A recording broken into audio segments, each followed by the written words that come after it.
A deadly weekend for Austin. We're checking in on how APD's officer shortage is impacting homicide detectives. And the hottest July 17th on record in Austin, and it does not stop here. When a chance of rain returns, though, in first warning weather.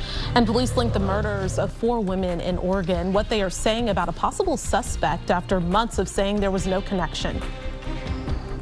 Well, Austin is coming off its deadliest weekend this year. Police launching 4 separate homicide investigations in cases that left 5 people dead. Now, the first one was Saturday morning in West Austin at an apartment complex off Loop 360. Then 3 homicides, all within hours of each other yesterday, all in East Austin. And the search for these suspects comes on top of staffing shortages within the Austin Police Department. KXAN's Nabil Ramonda shows us how that's impacting investigations. 4 homicide investigations in one weekend. 3 of those on Sunday. It is a very busy night here in Austin. The first homicide on Sunday night on Glen Street in Southeast Austin at about 4:30 p.m. A man and woman in their 70s were found dead inside a home. Police telling us this was a murder-suicide. They discovered 2 deceased individuals. Then at about 8:30, reports of a shooting on 52nd Street. Police say a fight ended with a 40-year-old man being shot and killed. Sydney Patitucci was just leaving work. We heard like 3 shots and then we just left. At 9 p.m., another homicide. A teenager died at a Valero gas station on Airport Boulevard. It appears that several subjects with multiple weapons were involved in what was described as a gun battle. Austin is now up to 39 homicides so far this year. I know the detectives are somewhat overwhelmed due to just having a shortage of them. Austin Mayor Kirk Watson weighed in on the deadly weekend. The number of police officers on the force it isn't always a deterrent to homicides. APD has 16 detectives on the homicide unit. The department tells us because of the staffing shortages, some detectives also do patrol duty at times, which isn't a normal duty for detectives. One of the reasons that I want to see us get our numbers up in the police department is in the solving of crimes, in the capturing of someone that's involved in homicides. For Patitucci, she's concerned with all the shootings. Obviously, I'm a little on edge today, but it's not the first time I've heard a gun go off literally on the street. Nabil Ramadna, KXAN News. And Austin police have said that having homicide detectives go on patrol duties has presented a challenge, but those duties do not account for the majority of their workload. The department added having more detectives would allow them to spend more time on each case. Now, we are keeping track of homicides in Austin. Our digital data reporter Christopher Adams has an interactive map of where and how many homicides Austin has had so far. Just search where have Austin's homicides occurred in 2023 right now over at KXAN.com. Authorities returned today to a field in Pflugerville. We know they're searching for leads related to Raul Meza Jr. He's the convicted killer charged with 2 additional homicides this year. Crews, some with dogs, spent hours in a field off of FM 1925 in Pflugerville today. So this is close to the intersection of Heather Wild and Pecan Street. Last week, we saw a police trailer there as well as 4-wheelers searching through a high grassy area. At one point, we saw them carrying boxes off that field. Now, back in May, officers arrested Meza and charged him with killing the man he lived with. First warning weather with Chief Meteorologist David Yeomans. 2 record hot days in a row, which is pretty hard to do here in Texas in the middle of July. 108 so far today. That blew away the record for today's date back in 1984 of 105 degrees. Perhaps even more impressively, a long-standing record that we are about to break as well. Consecutive days in a row of 105-degree plus temperatures. Today was the 8th such day, the all-time record, 9 days in a row. I believe we will not only tie that, I think we'll blow it away with 13 105-degree plus days in a row when this is all said and done. Today, it is still sitting at really hot and uncomfortable temperatures in South Austin. Sunshine at the Wildflower Center, 105 degrees. Coming up in your forecast, we'll talk about saving some money on your AC bill with this unprecedented heat continuing, a historic heat wave that may last for some time, but finally, a chance of rain in the next 7 days. All right, David, thank you. The Iowa caucus is less than 6 months away. Republican presidential candidates are making their case to primary voters and making a pitch for donations. Yeah, some candidates are already dealing with money troubles, including Florida Governor Ron DeSantis. NBC's Bree Jackson has a closer look. Florida Governor Ron DeSantis in Virginia talking about foreign policy and his faith. The Bible comes to life when you're in Israel. I will always stand with the state of Israel. DeSantis' campaign kicked off with high hopes. Now, there are signs of trouble. Polling shows he's failing to gain ground on current GOP frontrunner, former President Trump. He's dropping so quickly, he's probably not going to be in second place much longer.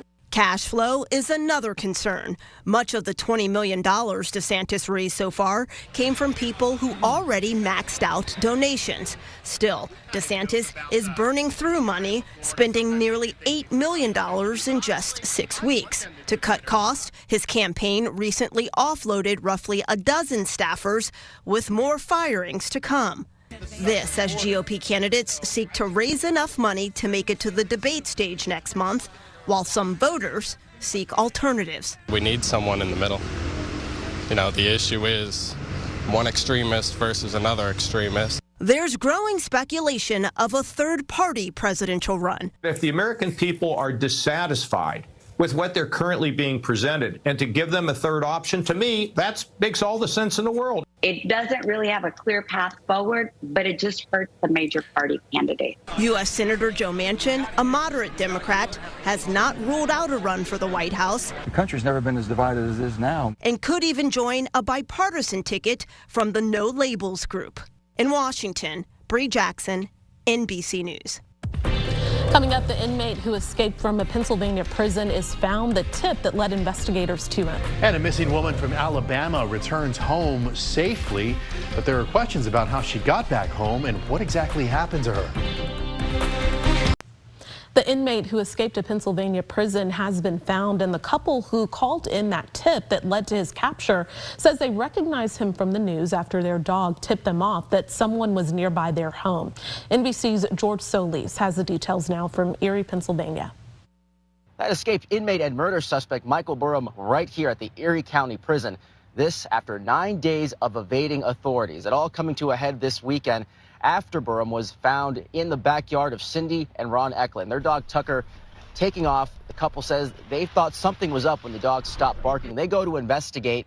They immediately spot Burham. They recognize him. They don't stick around long. They call 911. Within 2 hours, he is apprehended. He's taken into custody. Authorities then bring him here to the prison. New mugshot just released. Authorities were always concerned about Burham being possibly armed. They say he had a military background and had survivalist training. This search went on for a week almost. 200 law enforcement officers out there in the woods. Again, that search now coming to an end. The investigation into how he escaped and new charges now pending. Back to you. Well, turning now to growing questions surrounding the disappearance of a young woman in Alabama. She vanished after calling 911 to report a toddler walking on an interstate. And then after more than 48 hours missing, she suddenly returned home to her family. And police say 25-year-old Carly Russell, a nursing student, returned alone and on foot. They say she was taken to the hospital for evaluation and has since been released. But police still don't know what happened to her. Video from the interstate where Russell vanished shows a car driving slowly with its flashers on. Police say when they arrived, they found her car, her cell phone, and her purse on the road nearby. But there were no signs of Russell or the child.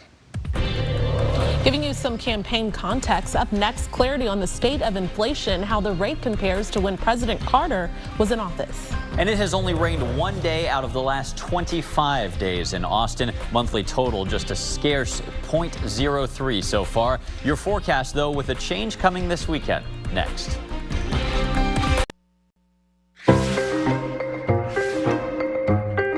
As campaign season picks up, we're back with another edition of Campaign Context. It's our new series where we provide you some clarity on the messages you're hearing from candidates from all parties. U.S. Senator Ted Cruz is looking for re-election in 2024. Recently on his podcast, Cruz went after President Joe Biden when it comes to inflation and the economy, saying, quote, Bidenomics is worse than Jimmy Carternomics. Cruz was referring to the high inflation seen during President Jimmy Carter's administration from 1977 to 1981. So, has inflation really been worse under President Biden? Well, I pulled up some numbers from the Bureau of Labor Statistics Consumer Price Index. That's the go-to indicator of inflation. And this graph shows when Biden took office in January of 2021, the annualized inflation rate was 1.4%. It then peaked in June of last year at 9.1%. Now compare that to the Carter administration, where in 1980, the inflation rate peaked at 14.6%. Back to today, the inflation rate currently sits at about 3%. That's according to newly released numbers from the Bureau of Labor Statistics. With this campaign context, I'm KXAN's Daniel Muddy. And if you want some more campaign context, you can just head on over to KXAN.com, click on your local election headquarters under the News tab. And we have some breaking news right now. The Texas Senate has issued a gag order for the impeachment trial of Ken Paxton. This comes after what Lieutenant Governor Dan Patrick calls egregious behavior on the part of some involved, citing inflammatory articles and statements made by those taking part in the proceedings. Now, the order states that those involved cannot make opinions about the trial, how it's going, or what evidence is presented. Whoever breaks those rules will be held in contempt of court, meaning a possible 6 months in jail or a $500 fine. The gag order is in place until the trial is over or the court says otherwise. Well, it's not just the U.S. experiencing extreme heat. Europe is as well. The temperature reached 102 degrees in Rome today, but tomorrow it's going to be even worse, with temperatures reaching 118 to 120 Fahrenheit in places off the western coast of Italy. Mediterranean countries like Spain, Greece, and France are also recording record-breaking temperatures. Yeah, I saw those pictures right there, those images of people in front of the Spanish Steps in Rome, just splashing water from the fountains on their faces. So many folks in Europe don't have air conditioning because they're not used to weather like this. It's not supposed to be happening. In the Persian Gulf, there's 90-degree water temperatures, and there was a heat index of over 150 degrees. Can you imagine that? All of this happening while Austin bakes in what is about to become its hottest July on record. We've got all-time heat streaks happening in Phoenix, Las Vegas, Tampa undergoing their hottest July on record, El Paso having their longest stretch of triple-digit days. All of this climate change supercharged by El Nino, which tends to warm the globe a little bit more. Sunshine 105 in Austin, 103 degrees right now in Dripping, 104 in Georgetown. If there is one bright spot to this heat compared to several weeks ago, look how low the humidity is. Super dry air, 12% humidity in Llano, so there's not much of a heat index. It actually feels slightly cooler than the thermometer says instead of the other way around. Still, just the awful air temperatures by themselves, that's enough to hit the excessive heat warning criteria again tomorrow. A few of our counties like Gillespie, Blanco, and Fayette in a less serious heat advisory. It's still going to be hot there, just not quite as terrible as the rest of our area. July heat, I just mentioned this. We are still in second place now, but closing the gap quickly for one of the hottest Julys on record, including today's record high of 108 in Austin. Look at this. Day and night temperatures are running a serious 5.5-degree fever. We're only a tenth of a degree behind where we were at this point last July. And looking at what the rest of that month looked like versus what the rest of this month looks like, it is very possible that we end up in number one. So let's talk about some money-saving tips. Our electric bills are going off the charts. If you close your blinds and your shades, that keeps a little bit of that summer sun out. Turn your thermostat up a couple degrees if you can stand to do so. Changing your air filters makes your AC run more efficiently. And of course, we all pay different electric rates depending on the time of day. If you run your dishwasher or your dryer, things that take a lot of energy overnight or early in the morning, that actually is cheaper to do than running them right now. We've got an energy rush hour all across the state. Everybody cranking up the AC. It's 106 in San Angelo, 107 in El Paso, their 32nd triple-digit day in a row, something Austin's never done. Sunshine and nothing but across the state. We've got one of the strongest heat domes ever observed over the desert Southwest. And guess what? Projecting it forward, it is coming to Texas. That means, yes, tomorrow and even Wednesday will be just as hot, if not a degree or two hotter than today locally. Finally, though, this weekend, the heat ridge weakens a little bit, and it also pulls back westward. Being on the periphery of this thing with some northerly flow aloft may actually pull in a couple isolated thunderstorms Saturday and Sunday. Most of us won't see it, so I want to be clear about that. But 10 or 20% chances, those are the best we've seen in a couple of weeks, so we'll keep you advised. It's a little hazy out there today as well. I noticed on my drive in, maybe you did as well. We've got some Saharan dust blowing in from the Gulf into Texas. Hazy skies reducing air quality very slightly locally. We've got a lot of dust blown in over the Caribbean Sea all week, keeping hurricane season, at least for now, quiet, close to home. Tonight, because of the dry air, it won't be record warm overnight. Kind of mild, clear skies, 77. Tomorrow, 1 degree hotter than today, I think, 109, crushing another daily record, which has stood for 100 years in Austin. After that, we've got more record high temperatures every single calendar day this week, even as they start to trend down a little bit. This weekend, we do see a couple more degrees of relief, but it's still 5 to 10 degrees hotter than normal. Best shot of a late day thunderstorm comes on Sunday, so let's all do our rain dance, cross our fingers. All right, David, thank you. In an exclusive interview with KXAN, Austin Mayor Kirk Watson laid out some of what's inside the new proposed city budget. An extra $500 million has been added, bringing the new budget up to $5.5 billion. Now, included in the budget are a number of incentives and changes to help retain police officers and hire more EMS staff, along with more money to help make sure Austin's power grid is more resilient. Watson says that most of the problems the increased budget hopes to fix are caused by just how much growth the city has seen. People look at Austin and say, we want to be like that, or we want to partner or be a sister city, or figure out a way that we can do trade with Austin. Austin captivates the world. And coming up at 6 right here on KXAN, we'll dig deeper into what's exactly in the budget and why some council members are up in arms. Well, yet another chance to become a millionaire. How much you could win in tonight's growing Powerball drawing.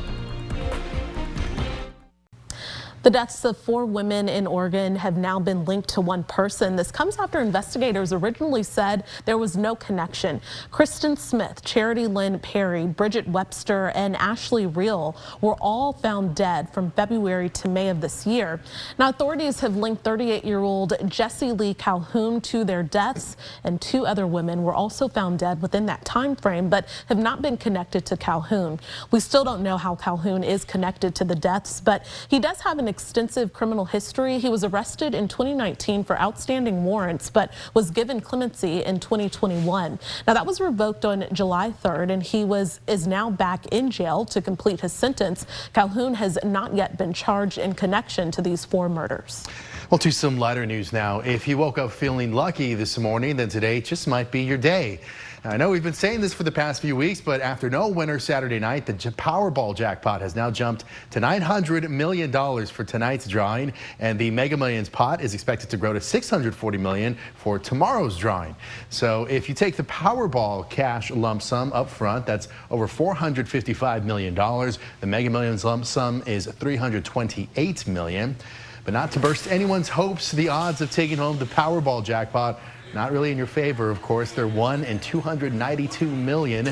And that's still high enough, though, basically, to make a believer out of anyone. Well, tonight on KXAN, it's American Ninja Warrior at 7, The Wall at 8, Weakest Link at 9, right before KXAN News at 10 o'clock. Or as always, you can join us an hour earlier for KXAN News at 9 over on the CW Austin. Here is where to find that channel.